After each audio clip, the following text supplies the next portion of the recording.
Hölgyeim és uraim, John G. Mearsheimer, amerikai politológus, nemzetközi kapcsolatok szakértő, a realista iskola jeles képviselője, a Chicagói Egyetem oktatója.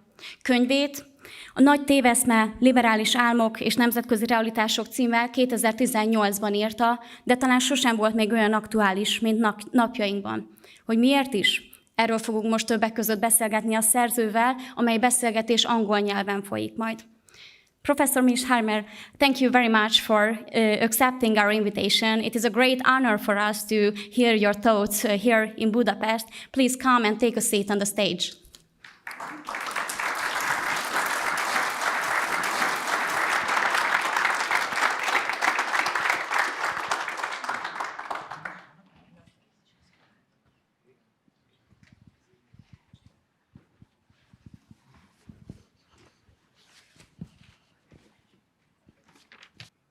Professor Mearsheimer, thank you very much once again for being here with us. First, let's go back to 1989. Just go ahead. Would you like to say some words? No. As an introduction? No, please, go ahead. So actually, first, go back to a bit to 1989, when Francis Fukuyama formulated his thesis that liberal democracy is the only viable social system of humanity, which also marks the end of history. So if liberalism is the solution to all the problems of humanity, how can serious crisis and war going on around us be explained? Let's not mention anything else than the Russia-Ukraine war raging in the neighborhood of Hungary. Fukuyama seems to have been wrong.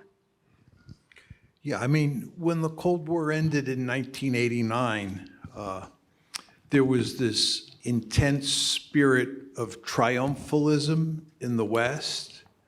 And then, of course, when the Soviet Union collapsed in December of 1991, that triumphalism was reinforced even more.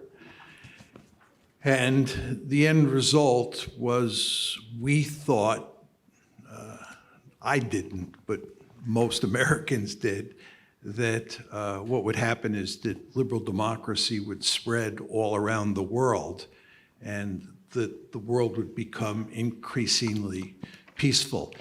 As I like to say, if you read Frank Fukuyama's End of History, which lays this logic out very clearly, it's apparent that we thought we had the wind at our back, that as time went by, the world would be filled with more and more democracies, and that there would be no authoritarian states, no illiberal democracies. It would just be liberal democracies here, there, and everywhere. And as Fukuyama said in his famous article, the biggest problem we would face moving forward would be boredom. And the reason that boredom would be such a problem is that politics, international politics, would just not be very interesting, because the threat of conflict would be taken off the table.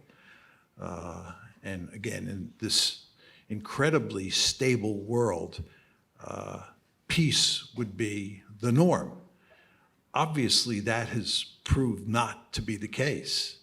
The world that we live in today is a remarkably dangerous world. Here in Hungary, there's a powerful tendency, for obvious geographical reasons, to focus on the war in Ukraine and to talk about the possibility of it escalating to where the United States and its NATO allies get involved, and even possibly to the nuclear level. But you want to remember that there's also this crisis in East Asia, or this security competition in East Asia between China and the United States, that I would argue is just as dangerous. And that, of course, revolves largely around the Taiwan issue. So we live in a world today where we have a great power conflict in Europe, and we have a great power conflict, a separate great power conflict in East Asia. If you go back to the Cold War, we only had one great power conflict. That was between the United States and the Soviet Union. But here we have two conflicts, both of which are extremely dangerous. And this is a direct and almost complete refutation of the Fukuyama thesis and of the underpinnings of American foreign policy during most of the unipolar moment. It's just very important to understand that we did not anticipate, we meaning the Americans, that the world would turn out the way it's turned out. If you think about where we were in 1990 or in 1992 and compare it to where we are today, it's obvious the situation has gone from good to bad. How could anybody argue otherwise? Something went fundamentally wrong here. And a lot of what went wrong has to do with American foreign policy and the strategy of liberal hegemony that we applied during the unipolar moment. So, in contrast to Fukuyama, you outline a vision for international political actors from a realistic point of view. Let's take a specific case study, the specific case study of the Russia-Ukraine war. So you claim that the West wants to bring Russia to its knees on economic grounds. However, Russia's fundamental strategic interests are being harmed rather than its economic ones. So the Western effort is ineffective. In fact, in the case of the EU, we can say that it is self-defeating. How can it be explained that despite all this, the Western world still sticks to its idea?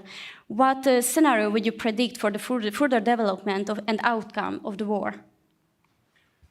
Well, with regard to the Ukraine crisis, which I believe was largely a result of NATO expansion, not just NATO expansion, also EU expansion and the color revolution. The overall goal of the West, and here we're talking mainly about the United States, was to turn Ukraine into a liberal democracy. This is what the Orange Revolution was all about, that was pro-West, to integrate it into the European Union and to integrate it into NATO. That was the three-pronged strategy. This is liberal hegemony. It's very important to understand that up until 2014, when the Ukraine crisis broke out, NATO expansion into Ukraine was not aimed at containing Russia. We did not think Russia was a threat until 2014. Very important to understand that.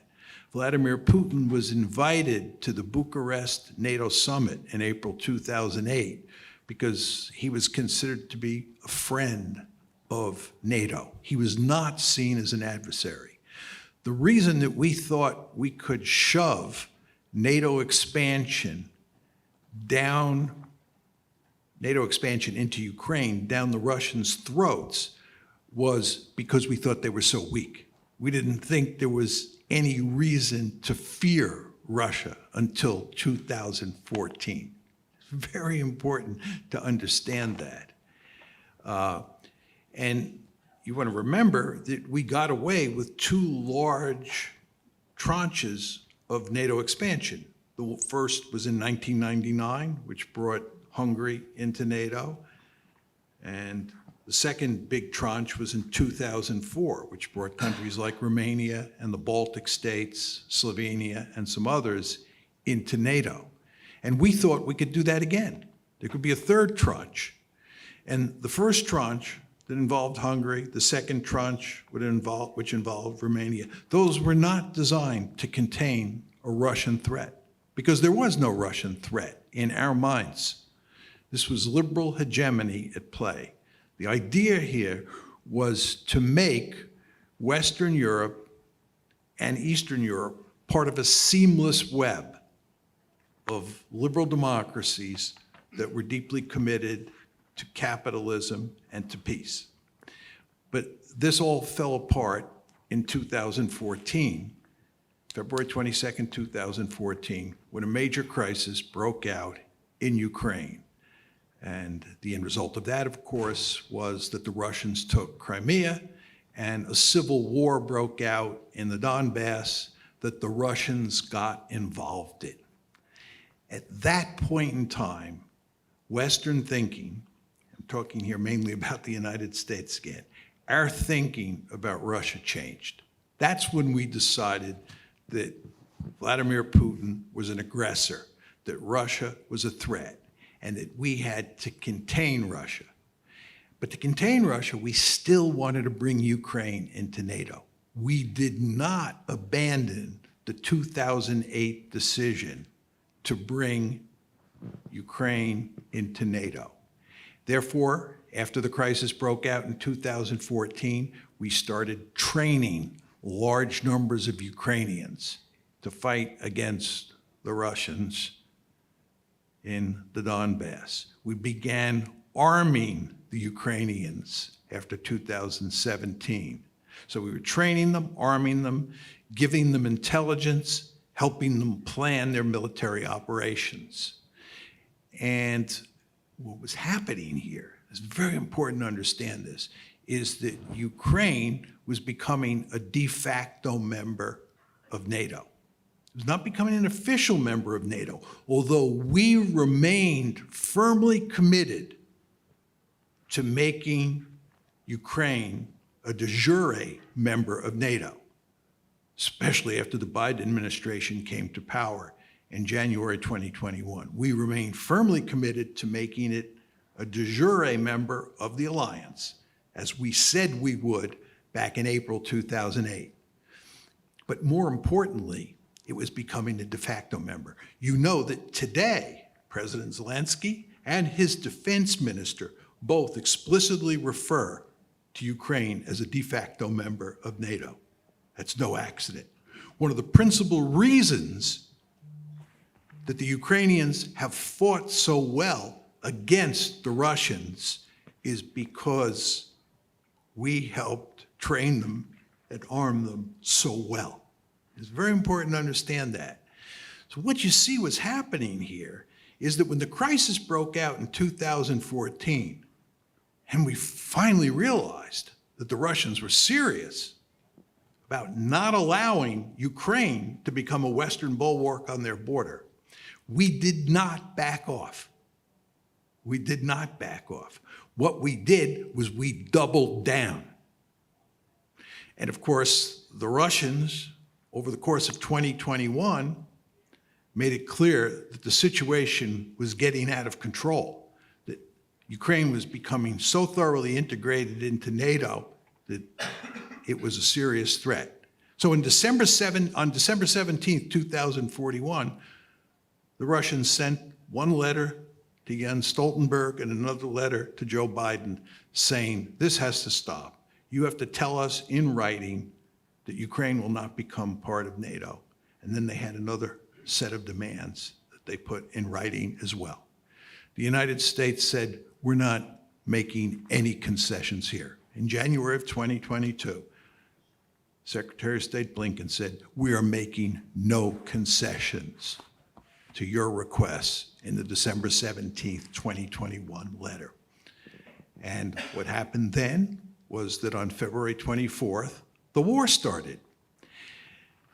And when the war first started, almost everybody I know believed that the Ukrainians were going to be defeated. But pretty quickly, the Ukrainians made it clear that they were going to stand up to the Russians, and they could do a pretty formidable job of fighting against the Russians. So the Americans and their allies in the West began to think that maybe the Ukrainians could defeat the Russians in Ukraine. And furthermore, with their really potent economic sanctions on Russia, we could do serious damage to the Russian economy. That's what we began to think. So we began to think that we could win the war against Russia. This is what happened in the spring of this year. And up to today, we still think there is a good chance we can win the war if we can continue to back the Ukrainians with training, with armaments, with intelligence, and with assistance in the planning process. So to answer your question, the reason that we have not backed off, even though it's clear that Europe is being badly hurt by the sanctions and by the war in Ukraine more generally, the reason we have not backed off is we're in a sense doubling down again.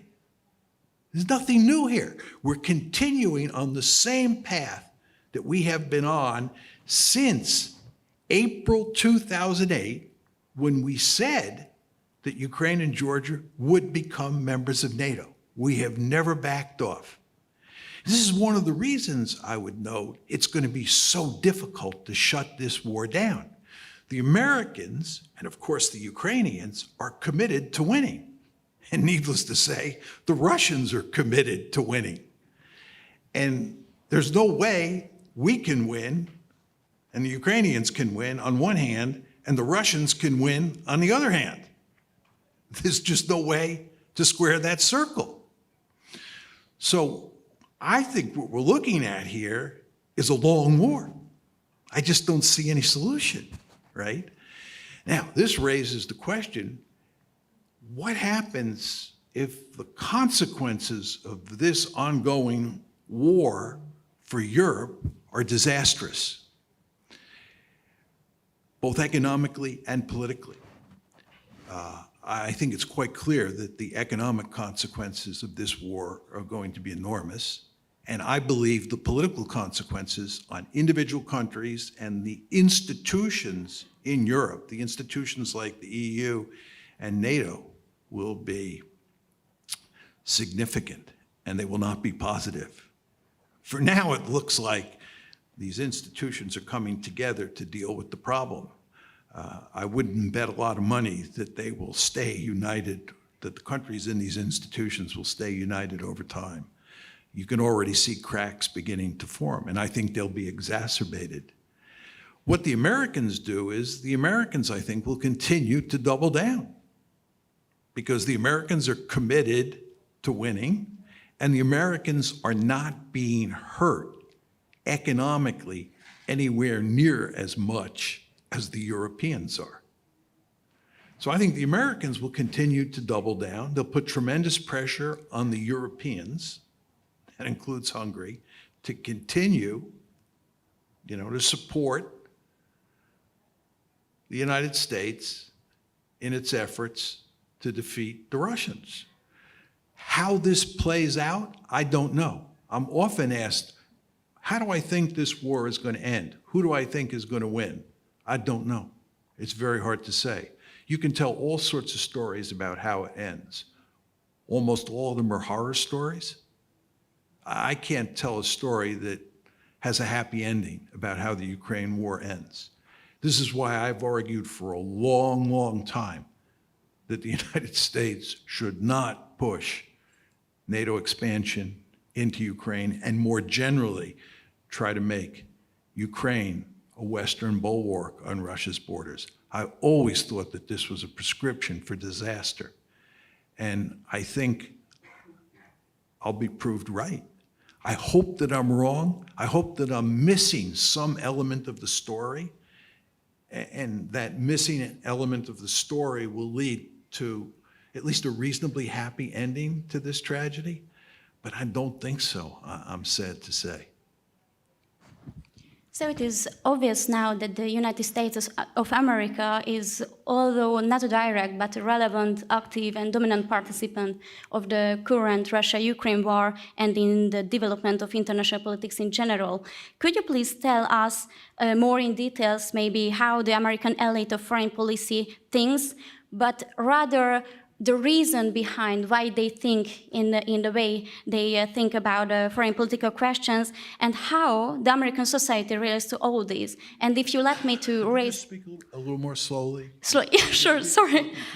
Sorry, so could you please tell us how the American elite of foreign policy things, more in details maybe, but rather the main reason behind why they think in this way, how they think, I mean the elite things, and also how the American society relates to all this. And if you let me to raise a more personal question, how you personally experience all of this as a US citizen?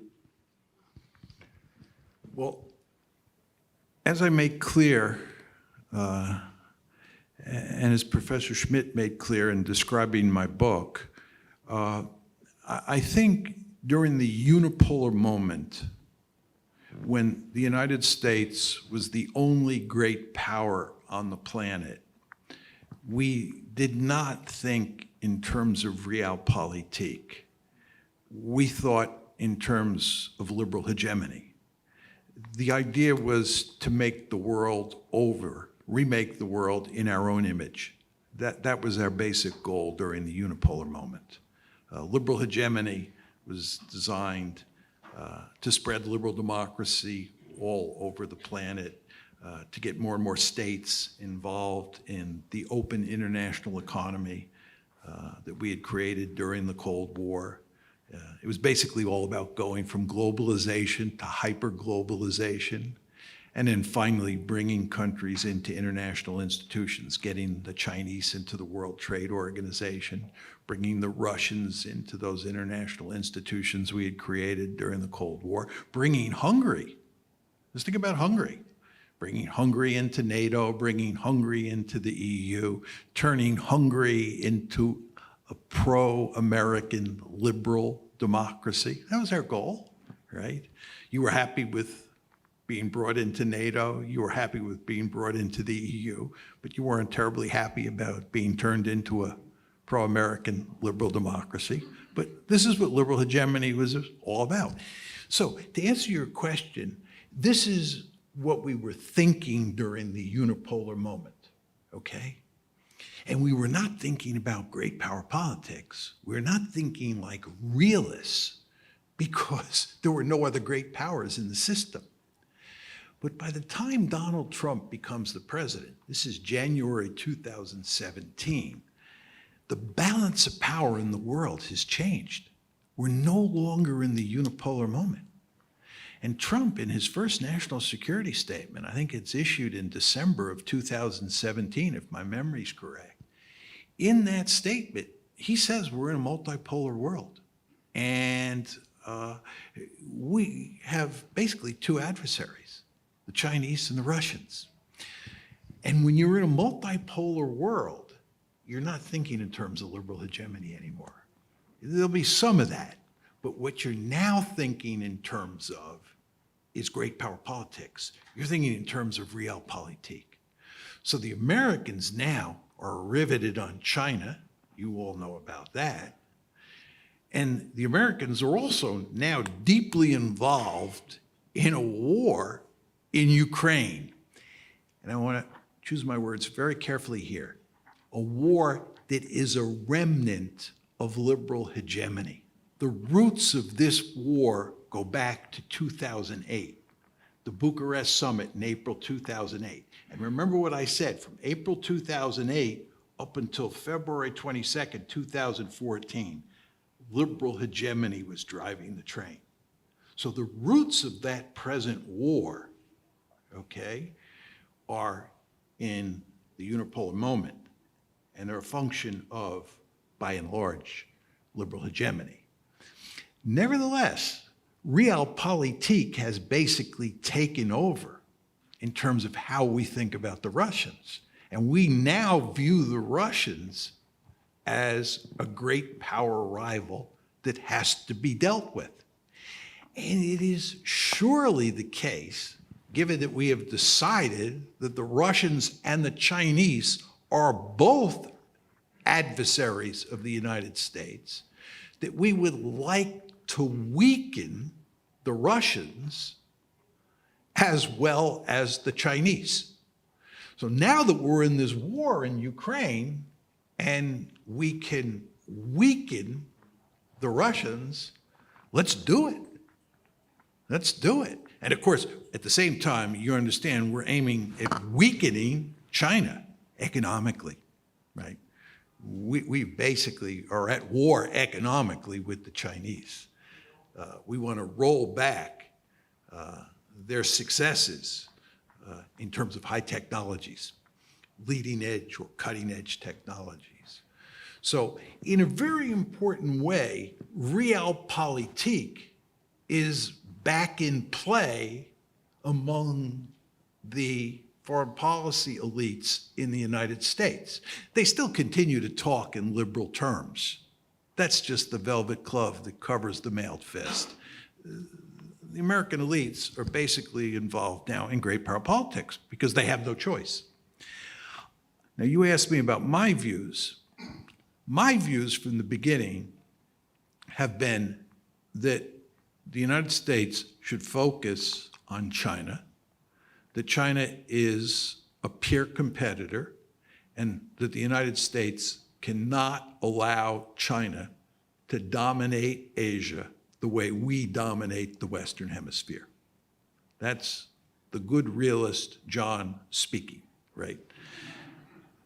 From an American point of view, the ideal situation is for the United States to be the only regional hegemon on the planet, to dominate the Western Hemisphere and make sure no other power dominates either Europe or Asia.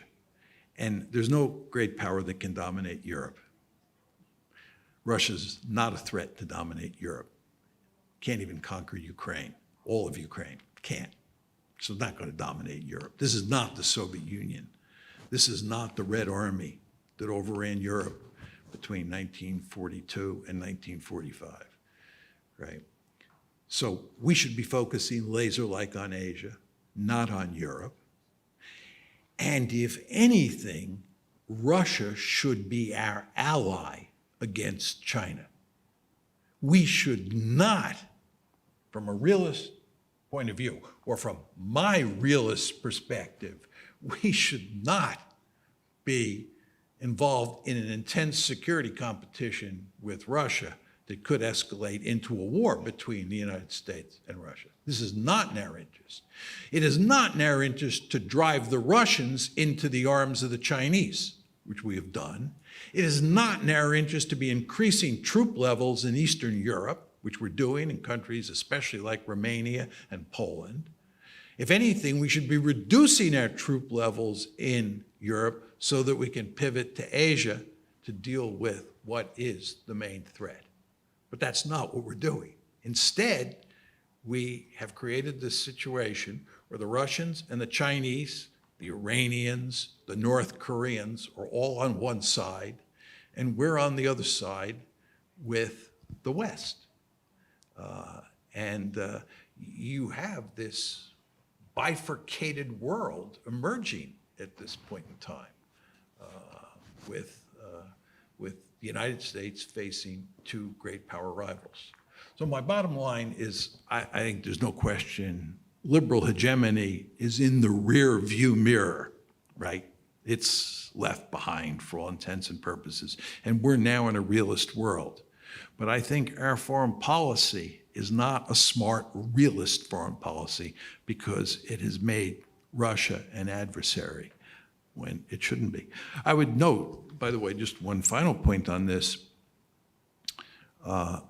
If the United States had fostered good relations with Russia and given up on NATO expansion into Ukraine, and the Russians and the Americans were basically allies in a balancing coalition against China, this would be wonderful news for Europeans, including Hungarians, because first of all, there'd be no economic crisis, but second of all, the Russians would not be looking westward at Europe. They would be looking eastward at China. They would be focused on China. And from a security point of view, that's the ideal situation for Europe, especially for countries like Poland, Hungary, and Romania that are frontline states, and the Baltic states as well. But instead, we have created a situation, this gets back to your earlier question, where The Russians are now a mortal enemy. We worry about an unending war. We worry about nuclear escalation. And we worry about the economic and political damage that's going to come out of this war. And at the same time, this is hindering America's ability to contain the serious threat that it faces in China. China's the serious threat.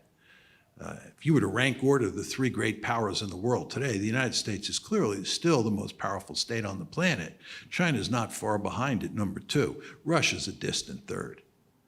Right? It's just not that formidable a power. I know that Europeans have been told over and over again, the Russians are coming, the Russians are coming. I don't think so. And I think if you look at what's happened in Ukraine, that's evidence of that. But anyway, that's my basic view on sort of where we are today.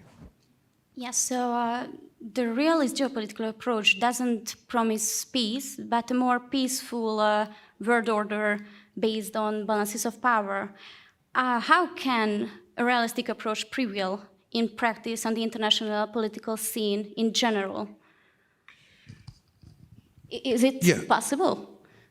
Yeah, I mean, according to basic realist logic, you're not going to have a peaceful world, period. The Fukuyama argument, which is really liberal democratic peace theory, or sometimes referred to just as democratic peace theory, that argument is that if the world is populated with liberal democracies, you're going to have a peaceful world. Realism doesn't make that kind of prediction. Realists acknowledge that there's a balance of power in the world and that states balance against aggressors.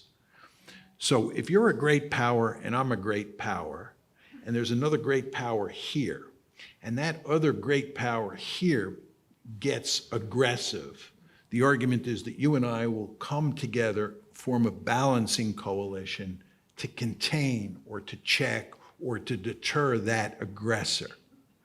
So in the realist story, balancing behavior, that's where Petra and I come together against this third great power. Balancing behavior fosters peace. But the problem is that sometimes Petra and I don't always come together to balance, and that great power has an opportunity to beat up or to aggress against one of us, right? So balancing is not always very efficient. At the same time, in the realist story, states are always looking for opportunities to become more powerful. Because the more powerful you are, the more likely you are to survive in the international system. So there's that pressure on great powers to look for opportunities to expand their power base, which sometimes means they launch wars. So great powers do launch wars to gain power, and sometimes they come together to fight against another great power to contain that great power. So realism is not a theory, right? Realism, in my opinion, is not a theory that produces a peaceful world. That's why unipolarity was a wonderful system, because there was only one great power. Now, where realism, in my opinion, leads to a more peaceful world is that realism says that great powers should concentrate on other great powers and their relations with other great powers, and they should concentrate on the balance of power.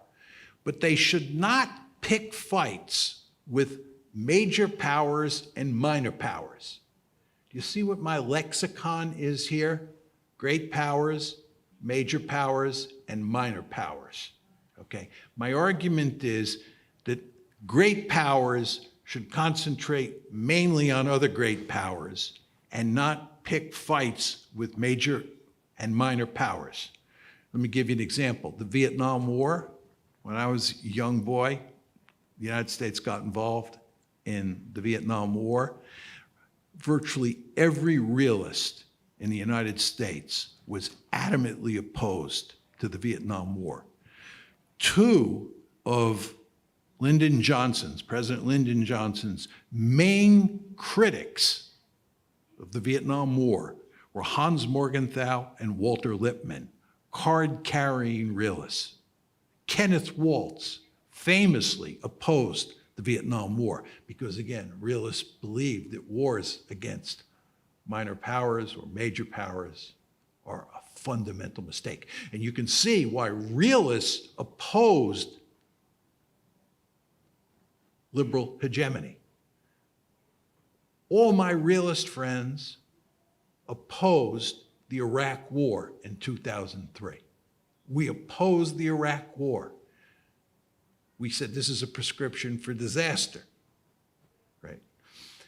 So if you have a foreign policy that is realist to the core, you're going to have trouble in terms of great powers versus great powers. But you basically reduce greatly wars between the great powers and minor powers. You don't have Vietnams, you don't have Iraqs, you don't have all that social engineering. It's no accident that a realist like me is not interested in having the United States tell countries like Hungary how they should run their politics. Realists basically view great power politics as the essence of international relations, and they favor staying out of the business of minor powers and major powers. So in that sense, it leads to a more peaceful world.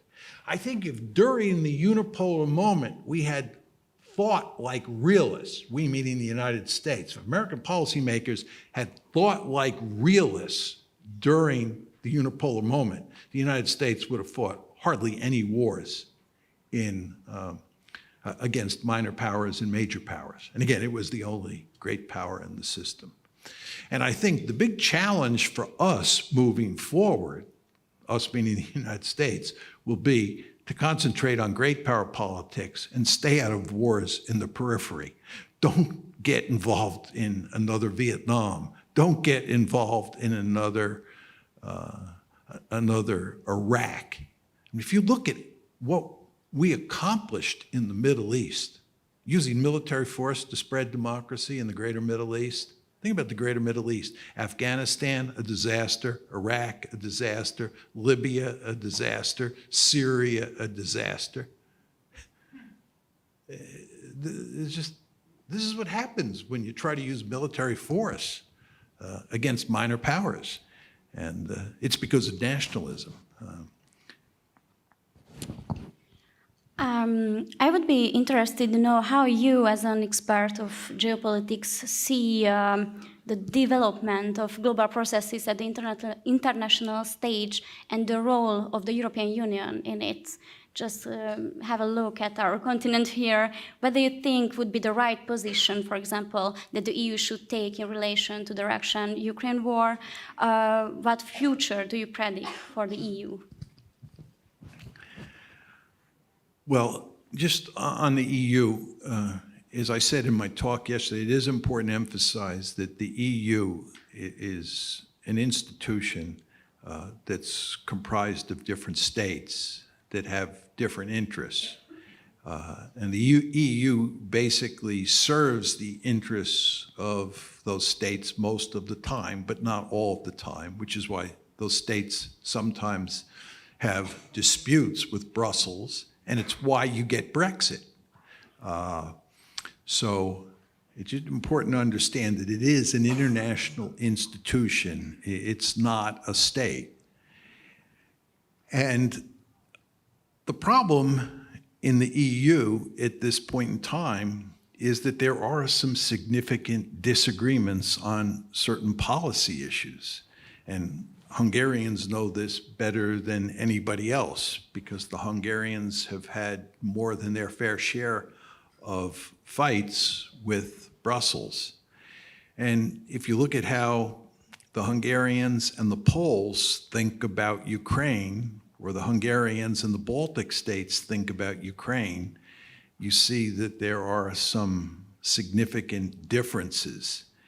And how that plays itself out in terms of EU policy towards Ukraine over time is very difficult to say.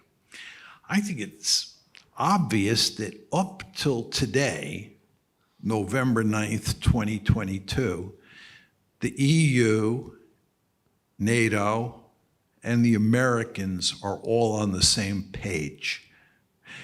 That doesn't mean that the Hungarians agree with American policy in Ukraine, but the EU in general is in sync with the United States and with NATO.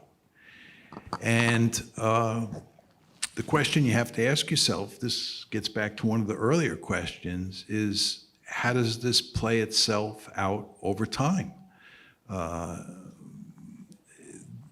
I believe that the war is going to create all sorts of significant economic problems in Europe. I believe that it's going to lead to regime change in many countries in Europe. And I think you can already see evidence of that in Sweden and in Italy. And you can see that Macron is in trouble in France. Where this exactly goes is hard to say, but I would bet a good sum of money that European states become more nationalistic over time as a result of the Ukraine war. That's another way of saying I would bet a good sum of money that more European states look like Hungary over time. If you think about the European Union is a thoroughgoing liberal enterprise. It is designed to spread liberal democracy and prosperity all across Europe. The idea was to increase the membership in the EU after the Cold War ended so that you would increase the number of democracies in Europe and you would increase prosperity in each of those countries. And because they were integrated in this really impressive institution, they would become responsible stakeholders. They would become law-abiding or rule-abiding countries. You can see where the EU operated on principles that were in sync or very similar to liberal hegemony. And the question is, how is that going to work? How's that going to play out in the context of the Ukraine war? I think the vast majority of Europeans, for understandable reasons, want to see the European Union continue in its present form. That's not to say all Hungarians think that way, because Hungary tends to be something of an outlier here. But I think by and large, most Europeans, especially on the continent, are happy with the EU and would be deeply upset if it was damaged by this war. But I think an argument could be made that this war over the long term will do damage to the EU. And as I said before, I think the end result will be that more nationalism will be fostered across Europe. And you'll see this in more and more countries. Again, I think you're already seeing this in Italy, and I think you're seeing this in Sweden. And I think as the war goes on, this will increase. But it's a tricky issue to predict exactly where this train is headed, how this war is going to end and what the consequences are going to be. It's an incredibly complicated situation. But as I said to you folks earlier, it is hard for me to tell a story that has a happy ending. And when I made that comment before, I was talking about a happy ending in Ukraine. and in terms of settling the war between Russia and Ukraine. I think one could argue that it's difficult to tell a story that has a happy ending for Europe. I think that the future for Europe does not look particularly good because of the Ukraine-Russia war. You mentioned Hungary. I would inquire how you see specifically Hungary's case, its opportunities, its room for maneuver within the European Union and also in the global political environment. Well, I think at this point in time, it's quite clear that the Hungarians, or the Hungarian government, is an outlier in terms of European policy towards the Russia-Ukraine war. It's everywhere you go and you talk to people, they will tell you that Hungary is the one country that's not on board or fully on board for pursuing NATO and EU policy toward the Russia-Ukraine war.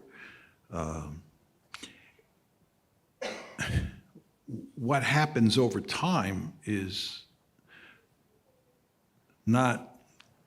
hard to say, but my guess, as I made clear before, is that more and more countries will adopt a view that is similar to Hungary's view today as this war wears on. I mean, I think the Hungarians are, of all the European countries, the least interested in fueling this war.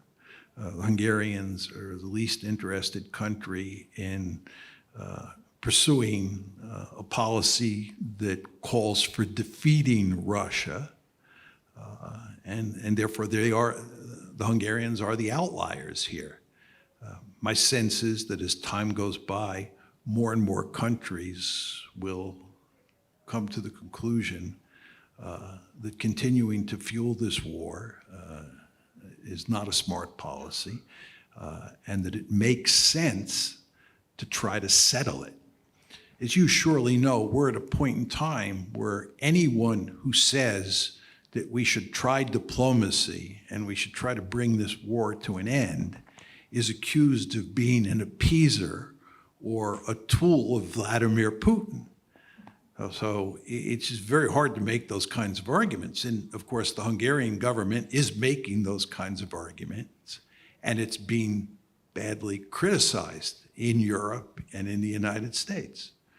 The question you want to ask yourself is, do you think that Hungary will continue to be an outlier here?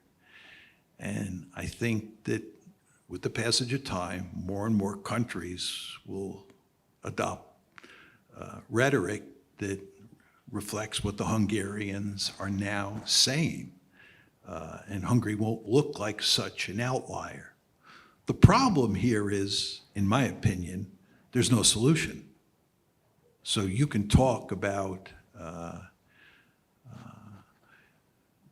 trying to come up with a diplomatic solution. You can talk about the need to sit down with the Russians and the Ukrainians and work out a deal.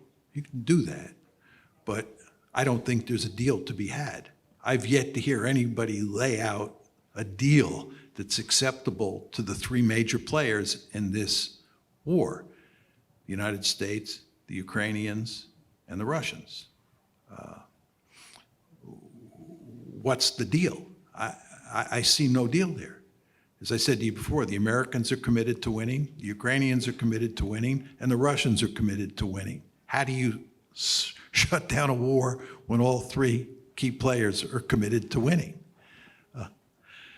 So I see that it will be the case that more and more countries will want to negotiate. They'll want to try diplomacy. Eventually, it'll be respectable to advocate diplomacy. It's hard to believe that you can't even advocate diplomacy in the current environment. But the fact is that you can't. But it'll, as the Hungarians understand, but as time goes by, I think that will change. But again, my view is it will not solve the problem. We're in deep trouble here. It's very important to understand that. We have gotten ourselves into a huge mess that could escalate catastrophically. I'm not saying it's likely that it will escalate catastrophically, but there is a non-trivial chance that this war will escalate catastrophically. And at the same time, it's hard to see how we end the war. And Professor Mearsheimer, thank you very much for giving answers to my questions. Let's have a few ones from the audience too, because we have a few minutes remained. Kedves vendégeink, most lehetőségük van önöknek is néhány kérdést feltenni professzor úr számára. Kapok egy kis segítséget.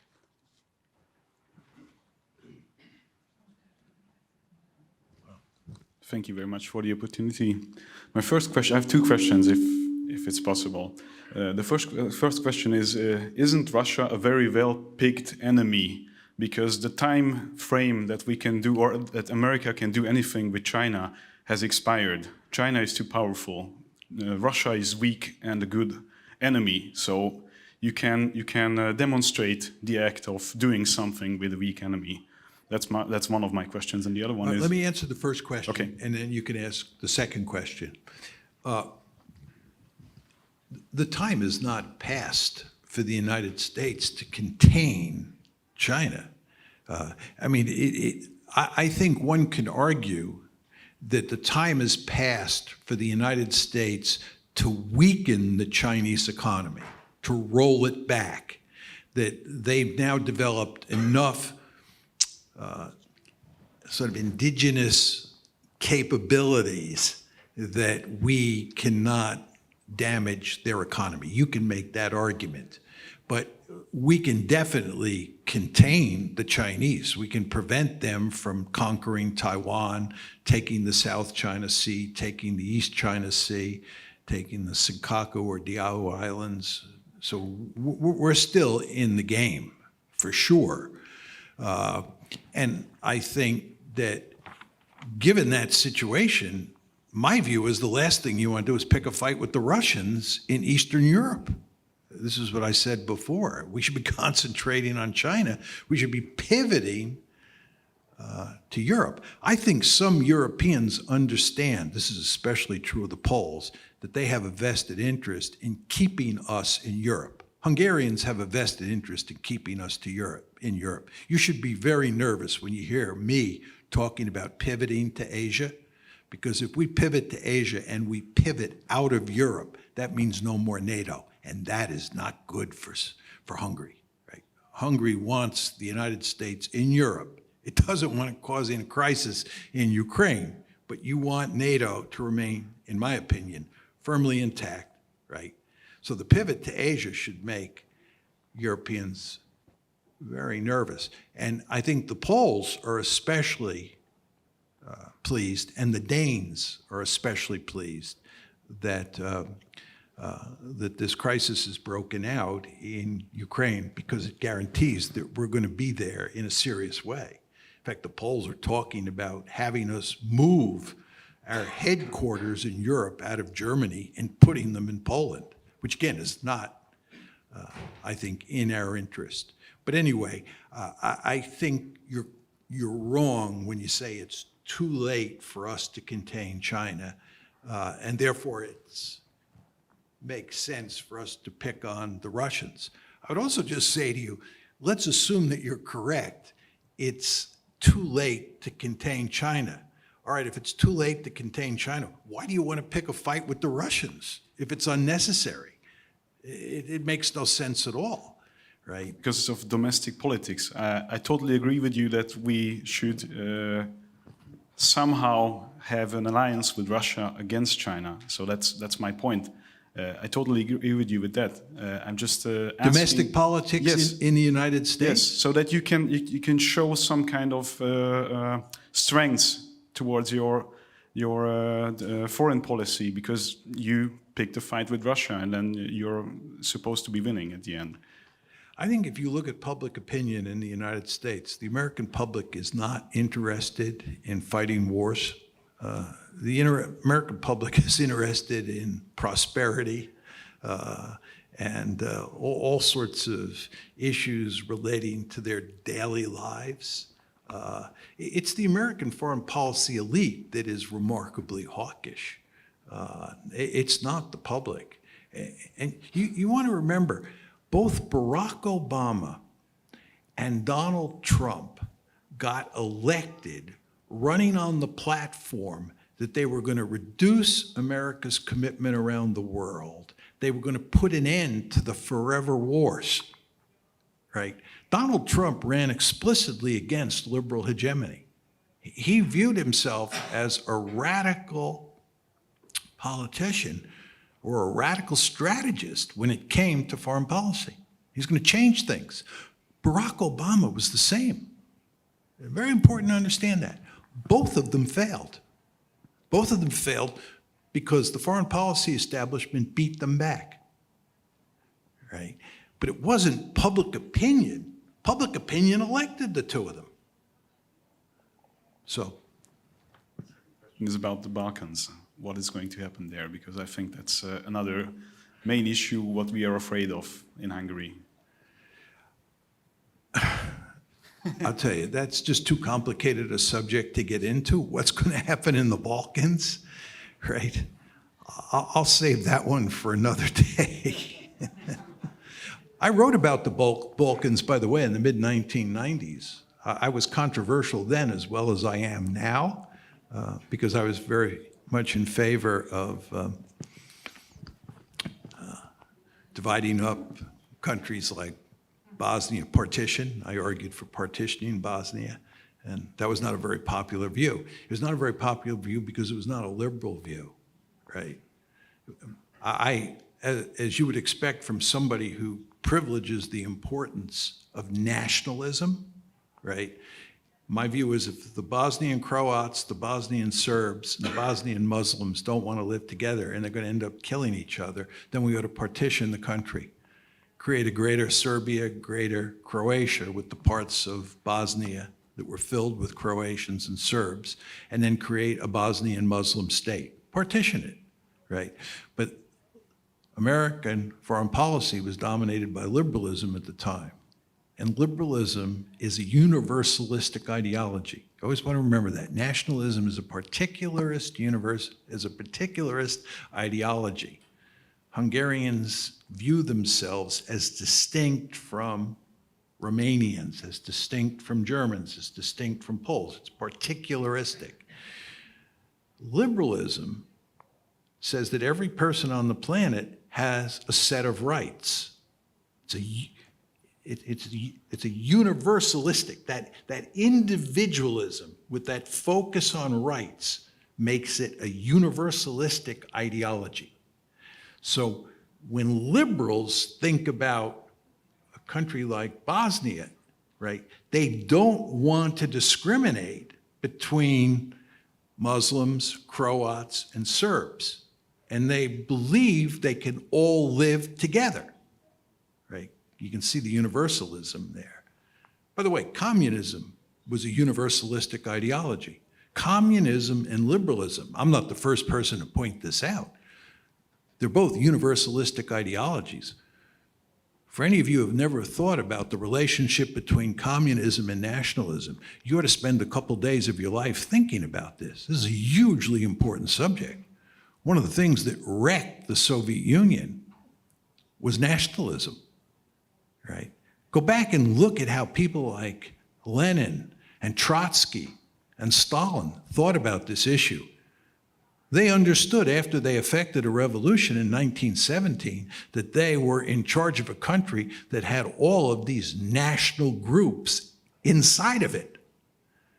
And certainly by 1917, nationalism was a mighty powerful force in the world. And it was a mighty powerful force inside the new Soviet Union. So these communists, these Marxists, had to think about how to deal with nationalism. right? And they understood full well, internationalism versus nationalism, communism versus nationalism. And the same thing applies to liberalism. And this gets to the Balkans case, at least the Bosnia case, right? Very, very, very interesting how this plays out.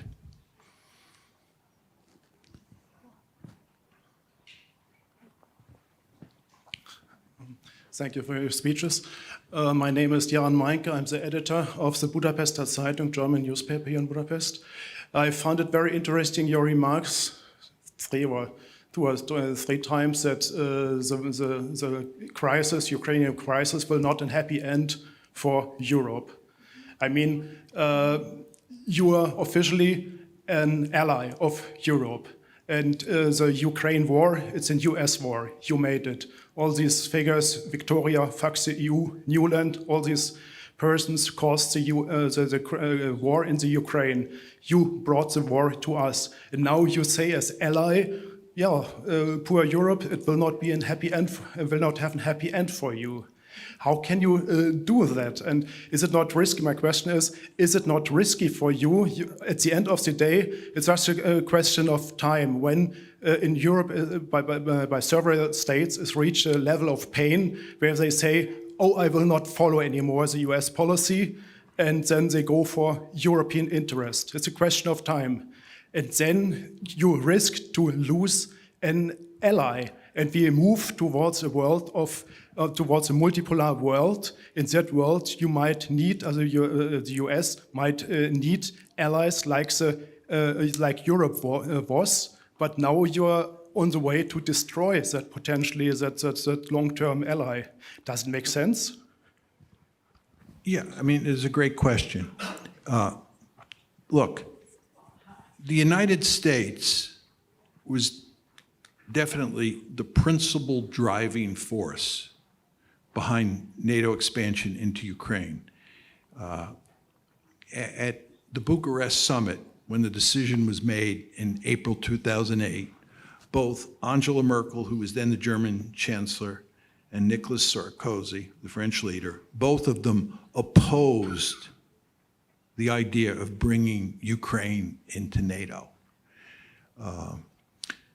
So there was resistance from the Europeans. But the fact is, the Europeans went along with the Americans. And they've gone along with the Americans at almost every step. It's really the Hungarians who have been the exception to this general rule. I'm going to be clear here. I'm not denying that the Americans were driving the train. This is why Putin doesn't want to talk to the Europeans. He wants to talk to the Americans. Putin believes that Europeans just do what the Americans say, right? And there's a lot of truth in that, but as you surely know. But the point here is the Europeans went along with this. They should have put their foot down because the Europeans saw trouble coming. Angela Merkel saw trouble coming. As I said yesterday, and I'll repeat it here, Angela Merkel has recently said that the reason that she opposed NATO expansion into Ukraine in April 2008 at Bucharest, the reason she opposed it at Bucharest is that she understood that Putin would interpret it as a declaration of war. This is a quite remarkable statement, but yet she caved in to the United States, and then from that day forward, the Germans backed the United States. Okay, so that's just point one. Point two is, the United States did not think it was going to end up like this. Your question sort of implied that the Americans knew that they were pursuing a foolish policy. They knew that this was going to blow up in their face and cause huge damage across Europe. And they nevertheless pursued it anyway. That's not true. They believed that this was the right thing to do and that it would work. And when people like me said, this is not going to work, it's going to lead to disaster, I got tarred and feathered. So they were wrong, but they didn't do it on purpose. Point three, your argument is that at some point the Europeans are going to recognize what happened. they're going to get really angry, and they're going to sever their close relations with Europe, with the United States, sorry. I don't know about that. I don't know if the Europeans are capable of doing that. Right? I just, here's the problem. Most Europeans understand that you can't alienate the Americans because they may leave. Europeans don't want the Americans to leave.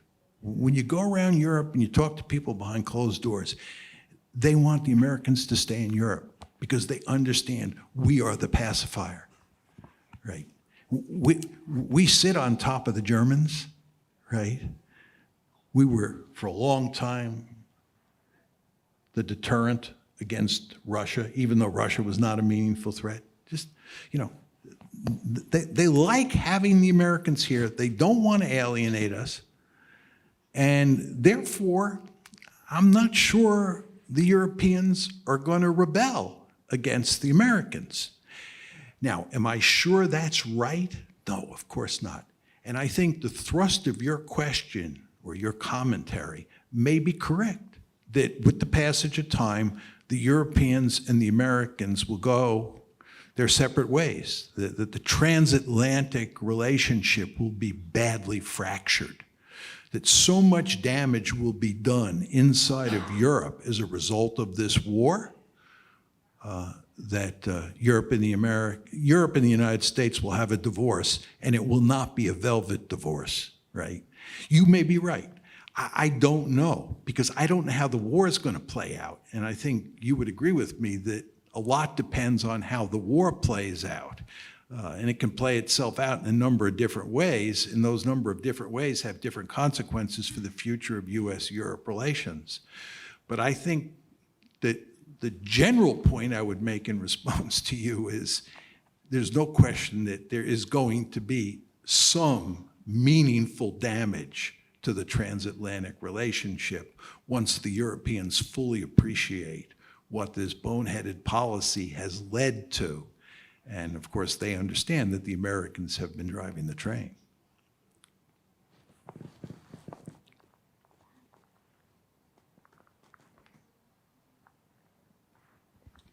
Thank you. So you partially answered the question in the previous comments, but I will ask nevertheless, because it's focused on a specific topic. You say that there will be this damage to the European economy and politics as a result of the war in Ukraine. Do you think that this is only like a byproduct? As you said, it's just a collateral damage, or a more major formulated policy goal of the United States, or maybe the major one? Could you repeat the question? Yeah, so do you think that just move the microphone away a little bit. Sorry. Do you think that the damage that the Ukrainian war causes to Europe in economics and political terms, do you think that this is just an unintended byproduct of this conflict or this whole situation, or a more formulated policy goal of the United States to damage European economics, for example? Yeah. There is this theory out there. I've read a number of pieces that make the argument along the lines that this gentleman is laying out, that the United States purposely did this to damage the European economies and elevate the American economy in terms of relative power. In other words, if we can really weaken German economic power, that will increase American economic power. I don't believe that. It may be true, but we need hard evidence to show that the Americans were actually thinking that way and pursuing this policy for that purpose.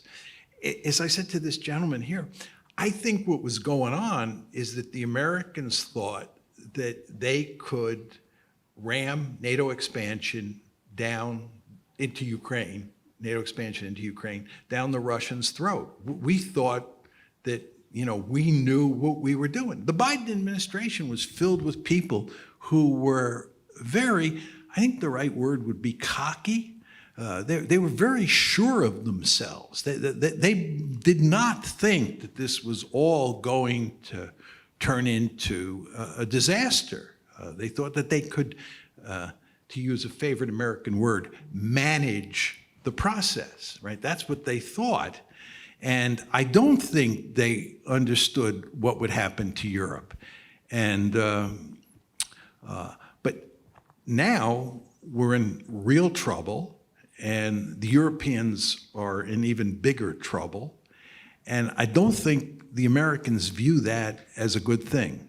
I think the Americans are happy that the Germans don't rely very heavily on Russian gas and oil anymore. And the less European countries rely on Russian gas and oil, the happier we are about that. But I don't think we were interested in undermining European prosperity. I just think we blew this one.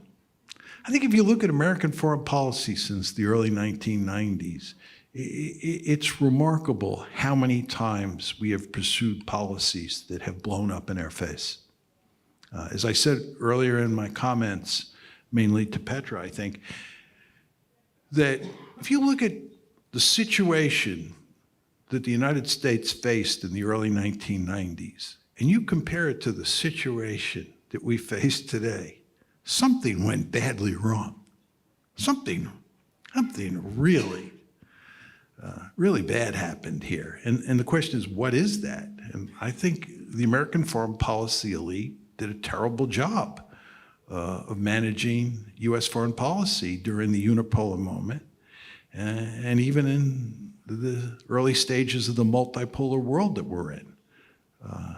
And one can only hope it changes with the passage of time and we act more smartly.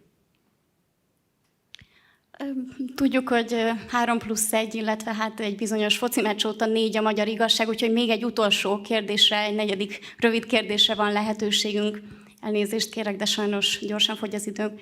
Hello, Professor. My name is Andrea, just an average Hungarian citizen, and we have heard that we blew it, but I don't know if you have the time to follow the elections today, but it seems that in the House there is a Republican majority, and also at the Senate, at the race for the Senate seats, it's still equal or something like that. How do you think it will affect the American foreign policy from this time forward? Thank you. Yeah, I think your description of what the results of the election are fit my understanding of what the results are so far. I personally don't think it matters what happens. I have long argued that there is remarkably little daylight between the Republicans and the Democrats on foreign policy. I refer to them as Tweedledee and Tweedledum, right? The idea that foreign policy is going to change because we have a Republican Congress or a Democratic Congress or a split between the House and the Senate, it just doesn't matter. It really doesn't even matter who's president. Donald Trump and Barack Obama both came in as presidents who were going to reformulate American foreign policy. The foreign policy establishment beat both of them down. The idea that Donald Trump had a significant effect on American foreign policy, that he changed the course of American foreign policy, simply not true. He wanted to put an end to NATO. He wanted to get out of Europe. He failed. He wanted to have good relations with Vladimir Putin. He failed. Right? We refer to the foreign policy establishment in the United States as the blob, right? The blob beat him back. So I just don't think it matters. Now, the particular story that people are focusing on these days regarding this issue is Ukraine.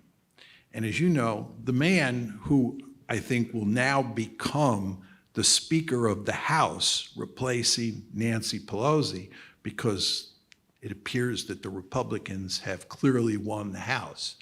Kevin McCarthy recently said that the Republicans are not interested in funding the Ukrainian effort against Russia at the same levels that we, the United States, have funded the Ukrainians up to now. Needless to say, this really scared the Ukrainians, right? The idea that the Republicans are going soft on the Ukraine war. How can this be? My view is this is just rhetoric. The Republicans are going to be every bit as gung-ho on the Ukraine war as the Democrats. I think there's no question that the liberal Democrats are the principal driving force at this point in time because Joseph Biden is the president of the United States. And you've had a Democratic Senate and a Democratic House. And the liberal Democrats have pushed hard for supporting the Ukrainians in this war. But I don't think the Republicans are going to change that. I find that hard to believe. The United States is a highly militarized society. It's very important to understand that. It's a highly militarized society. It has a military that's like a cocked gun, has lots of combat experience. We look for opportunities to employ that military. We fought many wars during the unipolar moment. And the Republicans have been no less ambitious on the foreign policy front than the Democrats have been. George W. Bush, right? George W. Bush doesn't look much different than Bill Clinton. So I just don't think it matters one way or another on the foreign policy front. There are huge differences between the Democrats and the Republicans at the domestic level, but not on the foreign policy level. Professor Mearsheimer, thank you very much for answering all of our questions. We really appreciated it. We really enjoyed it. I hope you enjoyed too the discussion, and I hope so did the audience. So thank you very much once again. Kedves vendégeink, nagyon köszönöm, szívből köszönöm, hogy velünk tartottak ma délután. Nagyon köszönjük a kérdéseiket is. Remélem, hogy ha nem is mindenre, de sok mindenre választ kaptak a mai előadás során. Én szívből ajánlom mindenkinek olvasásra Mearsheimer professzornak a könyvét, a Nagy téveszmét. Nagyon szeretetteljes és mély gondolkodásban teli olvasást kívánok mindenkinek. Nekem az egyik kedvenc szlogenem az szokott lenni, hogy boldog, aki olvas, boldogul. Remélem, hogy ez mindenkinél így alakul majd a közeljövőben, amikor a kezébe veszi a könyvet. Köszönjük szépen még egyszer!